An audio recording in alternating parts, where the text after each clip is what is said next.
આજીવિકા મેળો 2025નો પ્રારંભ ગ્રામીણ મહિલાઓ ઉત્પાદનોનું કરશે પ્રદર્શન।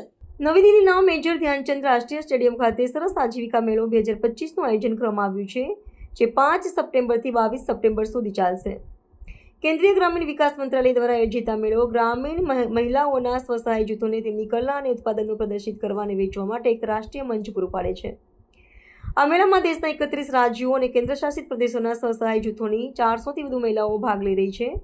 તેમણે હસ્તકલા, હેન્ડલૂમ, ઘરેણાં, સુશોભનની વસ્તુઓ જેવી જૈવિક ખાદ્ય ઉત્પાદનો જેવા વિવિધ ઉત્પાદનોના લગભગ 200 સ્ટોલ લગાવ્યા છે।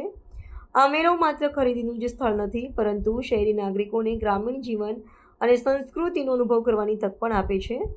આ કાર્યક્રમ દીનદયાળ અંત્યોદય યોજના, રાષ્ટ્રીય ગ્રામીણ આજીવિકા મિશન (DANRLM) હેઠળ ગ્રામીણ મહિલાઓને આત્મનિર્ભર અને સશક્ત બનાવવાનો એક મહત્વપૂર્ણ પ્રયાસ છે। આ મિશન હેઠળ મહિલાઓને ઉત્પાદન, ડિઝાઇન, પેકેજિંગ, નાણાકીય સાક્ષરતા અને ડિજિટલ માર્કેટિંગ જેવી કુશળતામાં તાલીમ આપવામાં આવે છે। મેળામાં દરરોજ સાંજે સાંસ્કૃતિક કાર્યક્રમો અને બાળકો માટે મનોરંજનની સુવિધાઓનું પણ આયોજન કરવામાં આવ્યું છે અને પ્રવેશ તથા પાર્કિંગ નિઃશુલ્ક છે।